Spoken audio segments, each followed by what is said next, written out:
Okay, तो करते हैं स्टार्ट। कल हमने देखा था फोटो डायोड्स, है ना। और फिर हमने देखा था कि फोटो डायोड की वर्किंग क्या होती है, और उसमें कैसे हम लाइट के रिस्पेक्ट में कैसे हम करंट फ्लो करवाते हैं उसमें, ये हमने कल देखा था। ओके, देन हमने देखा था कि कैसे ये कर्व मिलता है हमें, है ना। देन हमने देखा था उसका कुछ एप्लीकेशन क्या क्या होता है, क्या हम कर सकते हैं। देन हमने देखा था कि अगर हमें फोटो रिजेक्टर बनाना है, if we have to use photo rejector, तो for that we have to use a pin diode. तो पिन डायोड हम क्यों यूज करते हैं और कैसे उसका वर्किंग होता है वो हमने कल देखा था। अगर किसी को कुछ डाउट है तो पूछ सकता है वो। If not then today we will start next topic, that is solar cell. Okay, तो सोलर सेल जो है बेसिकली मैंने कल दिखाया था आप लोगों को कि अ,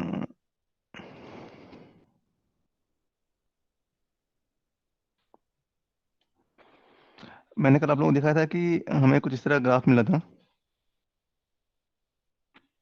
एक्सक्यूज मी।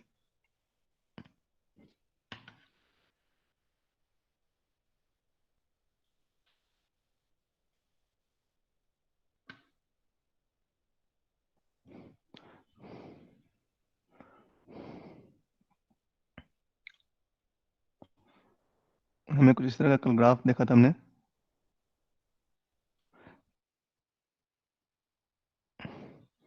है ना। then हमने कुछ इस तरह का ग्राफ देखा था कि यहाँ तक आ रहा है हमारे पास, देन हमारे पास कुछ ऐसे जा रहे हैं, है ना। तो हमने देखा था कि ये जो क्वाड्रेंट है, इस क्वाड्रेंट में अगर वर्क करवाते हैं तो it is working as a basically photo detector. This is I current and this is voltage V, and these are for higher light intensity। यहाँ पे जो लाइट इंटेंसिटी है वो हम ज़्यादा करते जा रहे हैं, तो हमें जो है हायर करंट मिलता जाएगा, है ना। अब ये जो कोऑर्डिनेट है इसमें हमने कल डिस्कस किया था कि this is basically used for solar cell. क्यों? क्योंकि हमने देखा था यहाँ पे कि वी आई इक्वल्स टू, यहाँ पे निगेटिव हो रहा है। हमने यहाँ देखा था कि वी आई जो है, क्योंकि वी यहाँ पॉजिटिव है और करंट यहाँ नेगेटिव है, तो in this quadrant V I is negative. That means this is basically generating a supply और जनरेटिंग अ वोल्टेज। तो हमें सोलर सेल में वही यूज करना है। ओके, तो ये कैसा बनता है, इसका कैसा स्ट्रक्चर होता है। तो ये एक इस तरह का स्ट्रक्चर होता है जिसमें कि यहाँ पे पी और यहाँ एन लेते हैं।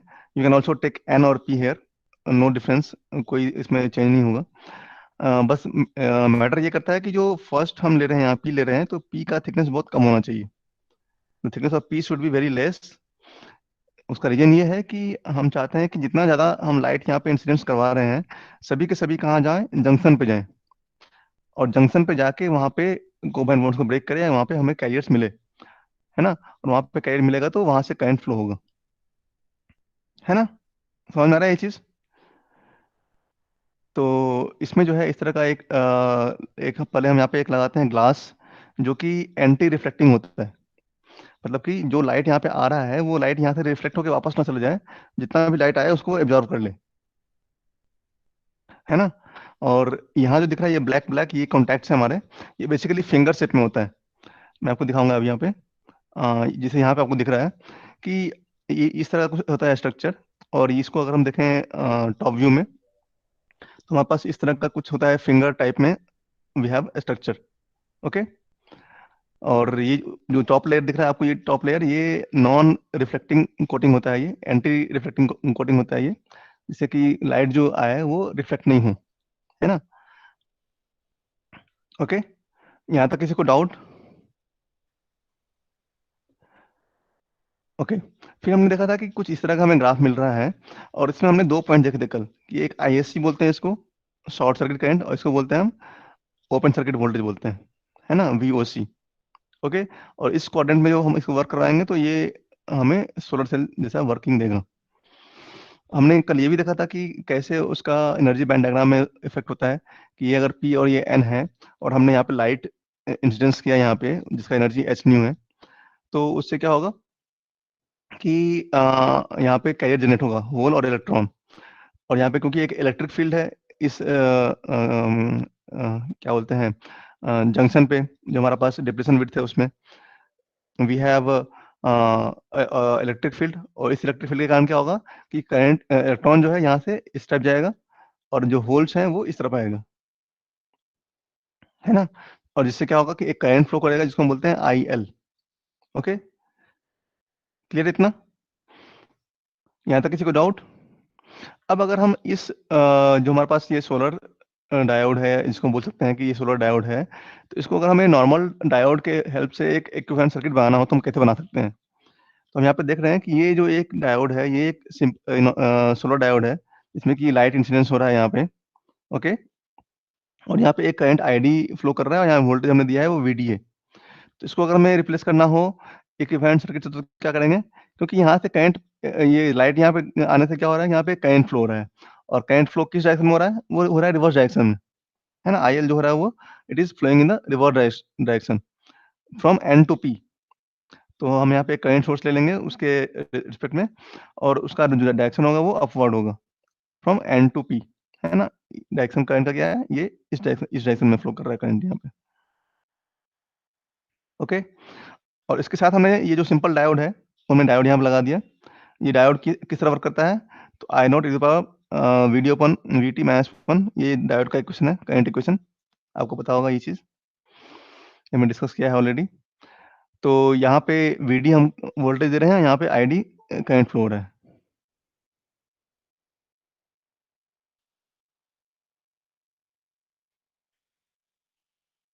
ओके, तो इस तरह से ये जो है इसका एक इक्विवेलेंट सर्किट रिप्रेजेंटेशन है in terms of simple diode. तो ये इसका एक इक्विवेलेंट सर्किट है। ओके, ये समझ में आया आप लोगों को? इसमें कोई डाउट किसी को?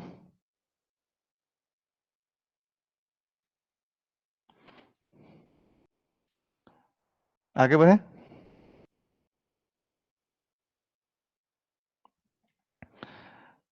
ओके, अब इसमें एक दो चीज़ें और हैं, जैसे कि इसमें अगर हमें करंट इक्वेशन निकालना हो या वोल्टेज निकालना हो, अगर हमें आईएससी का निकालना हो करंट इक्वेशन, और वीओसी निकालना हो, वोल्टेज इक्वेशन निकालना हो, तो हम कैसे निकालेंगे? तो आईएससी जो है वो क्या है बेसिकली, हमारे पास करंट डायोड करंट का इक्वेशन पता है हमें, ID equals to I not is power VD upon VT minus one है ना। तो अगर हमें आईएससी निकालना है तो इस इक्वेशन में this is for ID, this equation is for ID, या फिर बोल सकते हैं कि सॉरी, यहाँ पे आईडी जो है, आईडी इधर आ रहा है, आईएल इधर जा रहा है, और ये इस डायोड का इक्वेशन है ना। तो यहाँ पे हम बोल सकते हैं कि ID equals to this current minus this current, है ना। आईडी इक्वल्स टू जो आईडी करंट यहाँ फ्लो कर रहा है, ये क्या हो गया, ये ये जो डायोड करंट है वो डायोड करंट माइनस आईएल वही होगा, है ना। इस पॉइंट पर अगर हम लगाएंगे नोडल एनालिसिस तो हमारे पास एक इक्वेशन आ जाएगा, that is ID equals to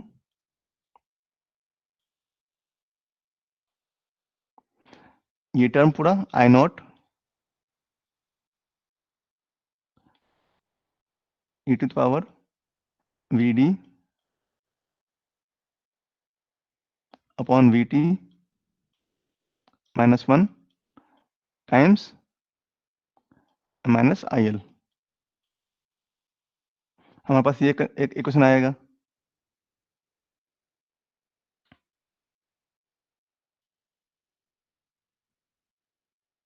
इसमें किसी को डाउट? ये समझ में आया सबको? What is ID? ID is this current minus this current, है ना। तो ID equals to I not is power V D upon V T minus one, और ये माइनस आई एल दिस करंट।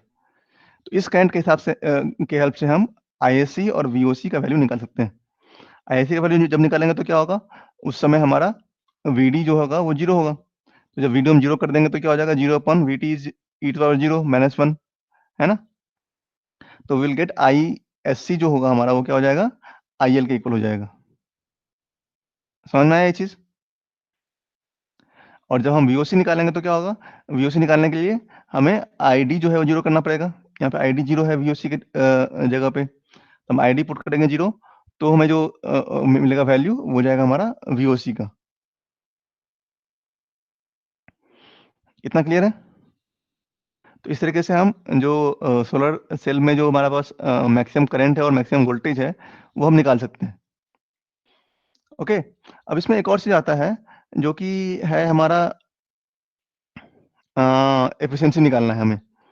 तो अगर इस ये जो हमारे पास ये क्वाड्रेंट है इसको हम अगर यहाँ पे प्लॉट करें तो हमें कुछ इस तरह का ये ग्राफ मिल रहा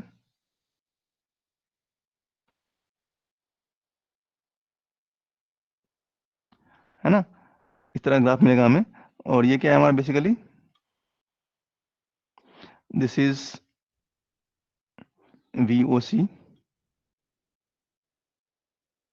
and this is ISC,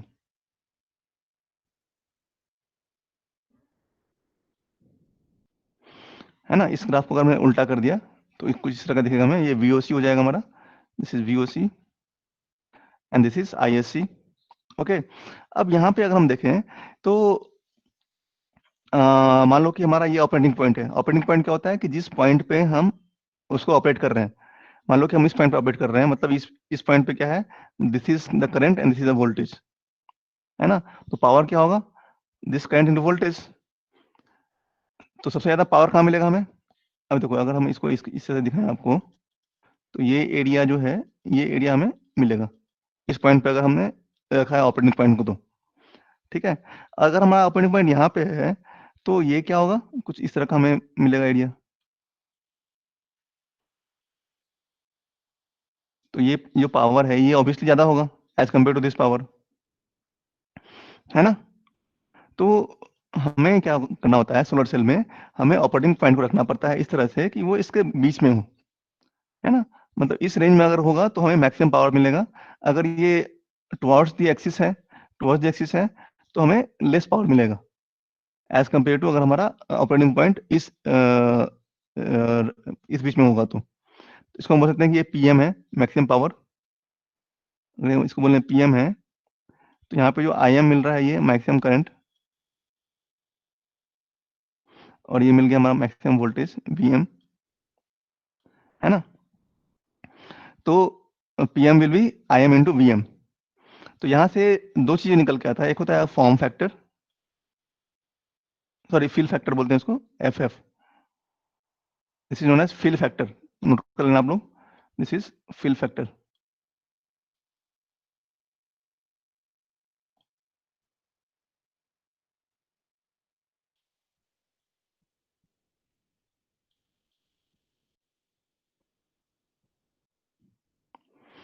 FF is fill factor. और ये क्या होगा, ये बेसिकली होगा कि जो हमारा मैक्सिमम पावर है PM डिवाइडेड बाय जो हमारा एक्चुअल में मैक्सिमम पावर हो सकता है। जैसे कि अगर इसको हम यहाँ पे एक्सटेंड करें और यहाँ से इसे लें तो ये VOC इंटू ISC, है ना? VOC into ISC, this is known as fill factor basically, है ना? मतलब क्या हो गया कि कितना हमें एनर्जी मिल पा रहा है एक्चुअल में से, कितना हमें मिल पा रहा है। ये जो है ये मैक्सिमम करंट है, मैक्सिमम वोल्टेज है, लेकिन हमें एक्चुअल में कितना मिल पा रहा है वो है PM, this is known as fill factor. और ये हमेशा क्या होगा, क्योंकि PM will be always less than दिस, it will be always less than 1, ये ध्यान रखना है। The fill factor will be always less than 1। समझ में आया ये चीज? इसमें किसी को डाउट? ये क्लियर है आप लोगों को? और अगर इसका एफिशिएंसी निकालना है तो वो क्या होगा, efficiency will be eta will be PM, जो कि हमें एक्चुअल में मिल रहा है, अपॉन P इन, जो इनपुट पावर है।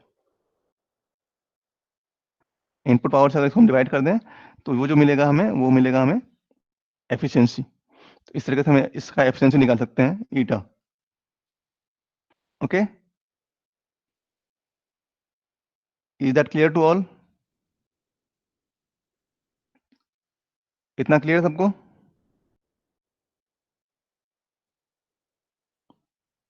इसमें कोई डाउट? ये बहुत इंपॉर्टेंट है ये सब टॉपिक। अगर आपको ये सब पता है तो आप एग्जाम में और खुद से लिख पाओगे अच्छे से विथ डायग्राम्स।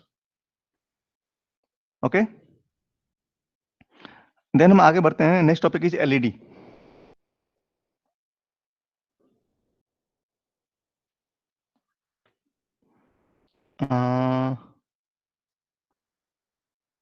क्या बोल रही हो तेजस्वी? 3P क्या हुआ? ये समझ नहीं है। सर वो गलती से टाइप हो गया। Okay okay, no problem. तो इतना क्लियर है आप लोगों को? Okay, the next is LED. अब एलईडी क्या होता है? एलईडी आप लोग सब लोगों ने देखा है, यूज भी किया है सबने। तो एलईडी एक्चुअली कैसे वर्क करता है और इसके अंदर क्या क्या होता है वो हम समझते हैं। ओके, तो उससे पहले हमें समझना होगा एलईडी समझने से पहले कि व्हाट इज ई के डायग्राम, क्योंकि ई के डायग्राम से हम इसको समझ सकते हैं इजीली।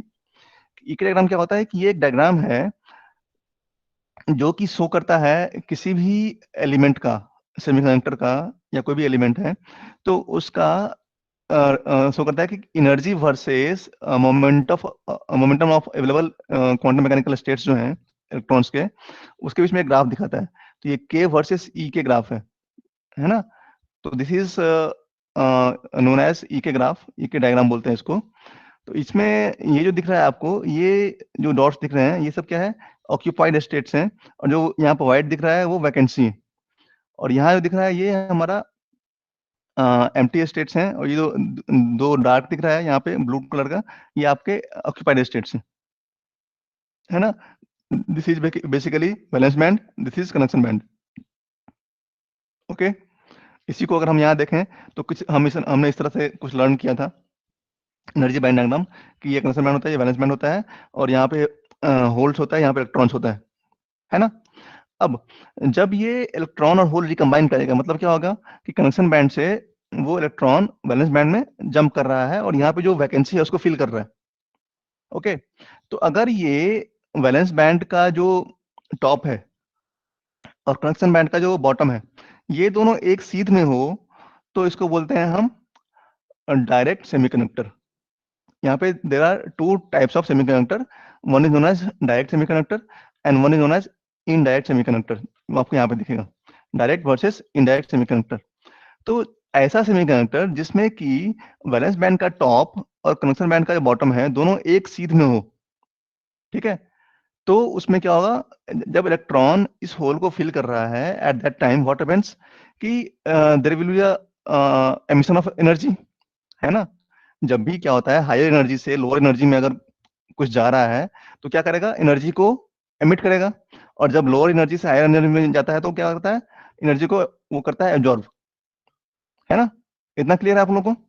तो यहाँ पे क्या हो रहा है कि जब डायरेक्ट सेमीकंडक्टर होगा, in that case when electrons from the connection band is filling the hole in the valence band, ये यहाँ से जंप कर रहा है, यहाँ पे ये इलेक्ट्रॉन यहाँ से यहाँ आएगा, तो क्या करेगा, ये एक फोटोन ऑफ एनर्जी रिलीज करेगा। एंड ये जो इक्वल है किसके इक्वल होता है, इस बैंड गैप के इक्वल होता है। ओके, समझ में आया ये चीज? ये क्लियर है आप लोगों को? तो अगर ऐसा कोई सेमीकंडक्टर है तो उसको बोलते हैं हम डायरेक्ट सेमीकंडक्टर। लेकिन अभी तक हमने जो लर्न किया है, सिलिकॉन लर्न किया है, जर्मेनियम लर्न, तो सिलिकॉन और जर्मेनियम ये दोनों ही डायरेक्ट सेमीकंडक्टर नहीं है। इसमें क्या होता है, ये सिलिकॉन का यहाँ पे मैंने दिखाया है। यहाँ पे जो हमारा वैलेंस बैंड का टॉप है उसके सीध में क्या है, हमारा कनेक्शन बैंड का टॉप है ना? तो ऑलवेज इलेक्ट्रॉन्स जो है वो वो कहाँ रहता है, वो कहाँ अपना स्पेस ऑक्यूपाई करता है, always in the least energy state. जो सबसे नीचे होगा वहां पे इलेक्ट्रॉन्स रहेगा। अब यहाँ से इलेक्ट्रॉन को अगर यहाँ पे आना है तो it can not directly come to this, it have to go through some intermediate state. तो ये यहाँ से, जैसे यहाँ पे दिखाया मैंने, यहाँ से ये एक यहाँ पे इंटरमीडिएट स्टेट पे आएगा, जिसको बोलते हैं हम रिकॉम्बिनेशन सेंटर बोलते हैं इसको। It is known as recombination centre. तो इलेक्ट्रॉन पहले इस जगह से यहाँ पे आएगा और फिर यहाँ से यहाँ पे आएगा। तो जब भी इस तरह का कोई होता है मैकेनिज्म जिसमें कि वो बैंड गैप जो है वो इनडायरेक्ट है, मतलब वो डायरेक्ट नहीं है, तो उस केस में जो एनर्जी रिलीज होता है वो होता है in the form of heat. इसीलिए हम देखते हैं कि जब भी हम सिलिकॉन बेस्ड कोई भी डिवाइस लेते हैं या ऐसा कुछ लेते हैं जर्मेनियम बेस्ड, तो वो धीरे धीरे गर्म होता रहता है जब हम जितना यूज करते हैं उतना। क्योंकि उसमें क्या हो रहा है कि जब भी इलेक्ट्रॉन कंडक्शन बैंड से जा रहा है वैलेंस बैंड में, तो it releases energy in the form of heat. तो ये इस हीट के फॉर्म में रिलीज कर रहा है। लेकिन अगर हम बात करें गैलियम आर्सेनाइड का, तो ये it is a form of direct semiconductor. इसमें कि डायरेक्ट बैंड गैप है हमारे पास। तो इसमें जब इलेक्ट्रॉन कंडक्शन बैंड से वैलेंस बैंड में पहुंचेगा, तो ये जो है ये एक लाइट के फॉर्म में रिलीज करता है एनर्जी, फोटोन के फॉर्म में। ओके, समझ में आ रहा है ये चीज आप लोगों को? Is it clear? और जितने भी एलईडी होते हैं सब में हम जो डायरेक्ट सेमीकंडक्टर है उसका यूज करते हैं, है ना?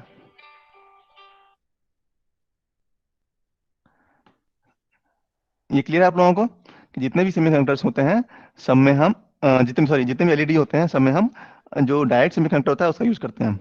ओके। और ये ग्रुप 3 ग्रुप 5 एलिमेंट का होता है, या फिर और भी यूज करते हैं, गैलियम आर्सेनाइड फॉस्फाइड भी यूज करते हैं हम, इंडियम इंडियम गैलियम नाइट्राइड भी यूज करते हैं, गैलियम आर्सेनाइड फॉस्फाइड भी यूज करते हैं, गैलियम फॉस्फाइड भी यूज करते हैं हम, जीएपी, है ना? तो डिफरेंट जो भी मटेरियल्स हैं उसका क्या होता है बेसिकली उसका जो क्या बोलते हैं उसको, बैंड बैंड है वो डिफरेंट होता है ना? वेवलेंथ, हर हर एलिमेंट का वेवलेंथ क्या होता है, हर एलिमेंट से जो लाइट निकलेगा उसका वेवलेंथ डिफरेंट होगा। जैसे गैलियम आर्सेनाइड है उसका अलग होता है, गैलियम फॉस्फाइड होता है उसका अलग होता है। तो गैलियम फॉस्फाइड का हम यूज करते हैं जनरली, गैलियम फॉस्फाइड अगर है तो इसका हम यूज करते हैं जनरली ग्रीन लाइट के लिए। अगर हमें ग्रीन लाइट जनरेट करना है तो हम गैलियम फॉस्फाइड का यूज करते हैं। अगर हमें रेड जनरेट करना है तो हम गैलियम आर्सेनाइड फॉस्फेट का यूज करते हैं, GaSP। ये हम अगर यूज करेंगे तो इससे हमें रेड कलर निकलेगा, है ना? उसका जो वेवलेंथ होगा वो रेड कलर के लिए होगा। अगर ब्लू यूज करना है तो हमें इंडियम गैलियम नाइट्राइड का यूज करते हैं। तो इस तरह से डिफरेंट कलर के लिए हम डिफरेंट मटेरियल का यूज करते हैं, क्योंकि हर मटेरियल का जो वेवलेंथ है वो अलग अलग होता है। ओके, इतना क्लियर है आप लोगों को? इसमें किसी को कोई डाउट? अगेन इसका भी मैकेनिज्म वही है। अगर हम बात करें मैकेनिज्म का, तो इसका भी मैकेनिज्म वही है।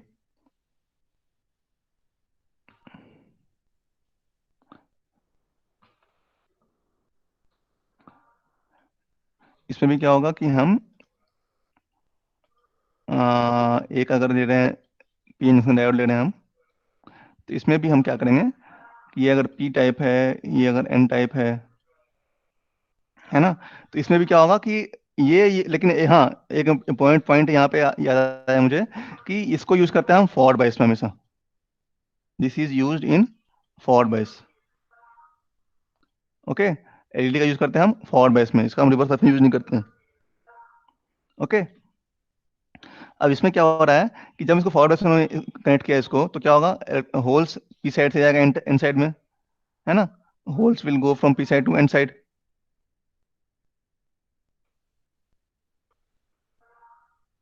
होल्स जो है वो पी साइड से जाएगा एन साइड में, और एन साइड से इलेक्ट्रॉन कहाँ जाएगा, पी साइड में।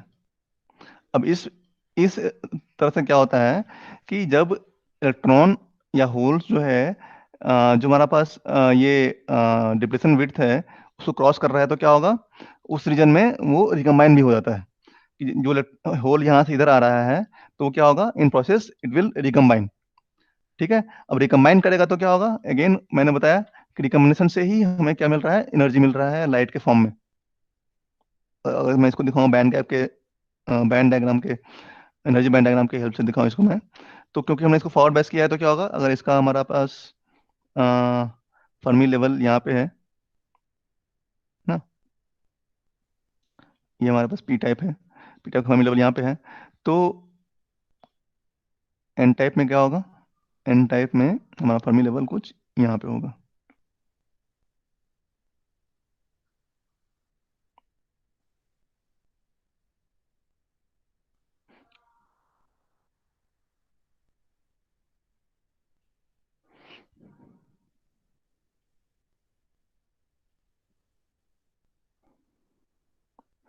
जहाँ भी आपको समझ में नहीं आया आप पूछ सकते हो, ठीक है, मन में डॉट नहीं रखना है। तो इस तरीके से, क्योंकि फॉरवर्ड बैच किया हमने, तो क्या होगा, फॉरवर्ड बैच करने से जो हमारे पास पोटेंशियल डिफरेंस है वो क्या होगा, वो कम हो जाएगा। तो ये कम हो गया हमारे पास, जो हमारे पास पोटेंशियल डिफरेंस है ये क्या हो जाएगा, ये कम हो जाएगा। ये क्या हो जाएगा हमारे पास, क्यू टाइम्स इंट्रिंसिक टाइम के लिए P V I minus V F forward voltage, है ना। जितना फॉरवर्ड वोल्टेज हम अप्लाई करेंगे उतना ये कम होता जाएगा, और जितना अगर हम रिवर्स बायस अप्लाई करते हैं तो यहाँ पर प्लस हो जाता है, तो वो उतना ज़्यादा होता जाएगा, है ना। It will keep on increasing. अब यहाँ से जो इलेक्ट्रॉन यहाँ हमने यहाँ पे फॉरवर्ड बायस में किया, तो इलेक्ट्रॉन क्या करेगा, यहाँ से इधर जंप कर जाएगा और होल इधर से इधर आ जाएगा, ठीक है।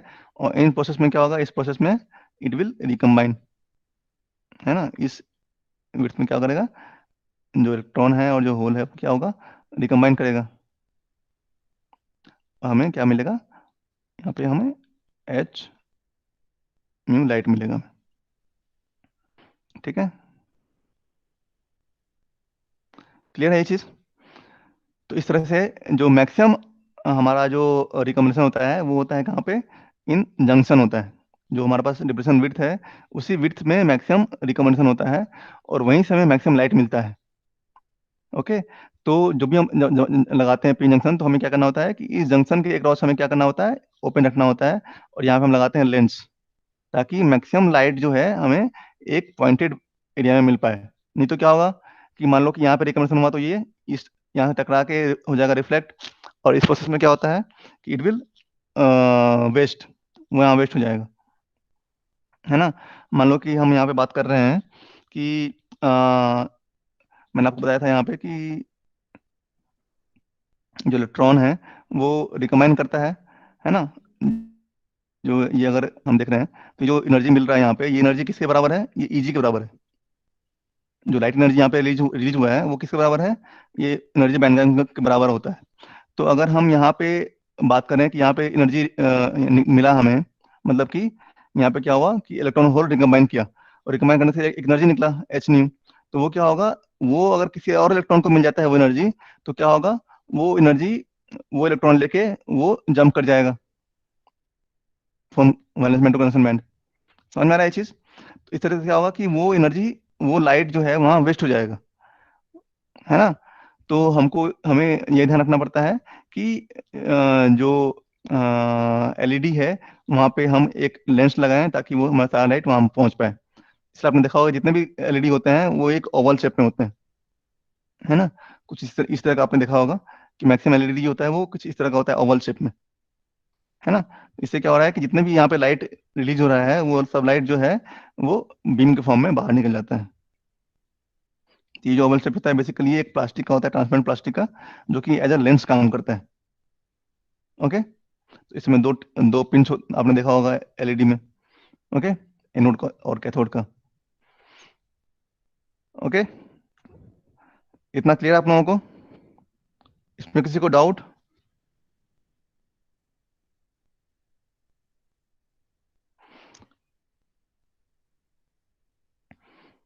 किसी को डाउट है यहाँ यहाँ तक। तो यहाँ पे मेरा अपना ये जो है यूनिट वन कंप्लीट होता है। यूनिट वन में हमने क्या क्या लर्न किया है, ये सब टॉपिक लर्न किया हमने यूनिट वन में। Elementals and compound semiconductors, bonding forces, energy band diagram, intrinsic semiconductor, है ना। चार्ज कैरियर सेमीकंडक्टर में लर्न किया, कैरियर कंसंट्रेशन लर्न किया हमने, जंक्शन प्रॉपर्टीज लर्न किया, इक्विलिब्रियम में क्या होता है वो हमने लर्न किया, फिर बाइसिंग से क्या होता है वो हमने लर्न किया, फिर स्टेडी स्टेट में क्या होता है, ब्रेकडाउन में क्या होता है ना। डिफरेंट रेक्टिफाइंग डायोड्स क्या होता है, जेनर डायोड क्या होता है, डिफरेंट जंक्शन हमने लर्न किए, मिडिल सेमीकंडक्टर जंक्शन क्या होता है। देन हमने लर्न किया कि स्पेशल डायोड्स कौन कौन से होते हैं, tunnel diodes, vector diodes, Schottky diode, photo diodes, photo detector, LED and solar cells. तो हमने लर्न किया है इसमें यूनिट वन में। नेक्स्ट क्लास में मैं इसका एक टेस्ट लूंगा आप लोगों से, ठीक है। तो आप लोग इसको रिवाइज कर लेना कंप्लीट इसको, यूनिट वन को। और नेक्स्ट क्लास से हम स्टार्ट करेंगे यूनिट टू, ठीक है। यूनिट टू में क्या है, यूनिट टू में हमारे पास है ये topics, ideal and practical diodes, clipper and clamper है, ठीक है। And then we have power supply, that is rectifier, full wave, half wave, bridge rectifier, filter circuits, voltage regulator IC जो है वो कैसे वर्क करता है वो हमने देखना है यूनिट 2 में। ओके, कितना क्लियर है आप लोगों को?